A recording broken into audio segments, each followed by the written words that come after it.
এখন তো আছি আলহামদুলিল্লাহ, খুব ভালোই আছি। আমি অনেক 120টা 100 ডিম বেচতে পারি, 10 কেজি 9 কেজি বুট বেচতে পারি। শীতকালে 10,000 9,000 টাকা দোকানদারি করা হয়। আসসালামু আলাইকুম।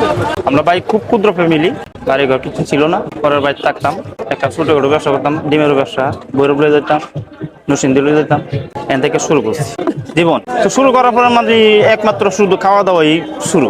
এভাবেই আসি, তখন শাদি করছি, বিয়ে করছি, করার পরও এই বস্তু এই বস্তার মাধ্যমে করছি। তখন আমরা একটা ব্যবসা করতাম, ডিমের ব্যবসা, বিভিন্ন ব্যবসা করে কিছু করতেছি না। তখন রাস ফিনিশে গাড়ি মাছ চাকরিও করছি, এই যে খাবারের কুড়ার মধ্যে। তখনও কিছু করতেছি, তখন গাড়িতে নামে বাড়ির বেকারের অবস্থা হই, বকচকর করি, কানা ইসলামের মতো সংসার। তখন আমার শালা করতেছে একটা ব্যবসা করতাম, এই যে সোলাবু, এই যে বাজাবুট, বাদাম আর সিমের বীজ। এখান থেকে ব্যবসাটা লইছে রেল গেট, আমরা মালিকের বাজারে রেল গেট দোকানদারি করছি। এই একটা না মনে 2 বছর করছি।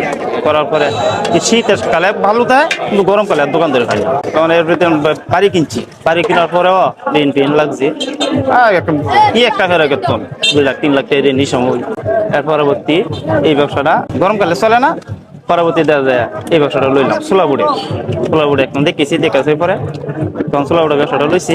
1 কেজি বুট বেচতে 2 কেজি বুট বেচছি, মনে মনে চিন্তা করি 5 কেজি বুট বেচাতাম, তা আমরা মনে একটু সচলভাবে চলতে পারতাম। তখন এইভাবে বুট বেচতেছি, বুট বেচার পরে 2 বছর পরে এই ডিম লগে ডিম তুলছি।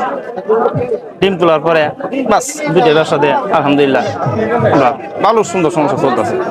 চলাফেরার পরে বাড়িতে কিনছি, আগে পরে ঘর করলাম। তখন তো আছি আলহামদুলিল্লাহ, খুব ভালোই আছি, আর কোনো প্রায় সমস্যা নাই।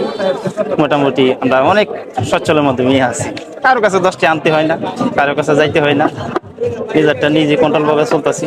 শীতকালে 10,000 9,000 টাকা দোকানদারি করা হয়, আর অনেক গরমকাল 6-7 হাজার টাকা দোকানদারি করুন যায়।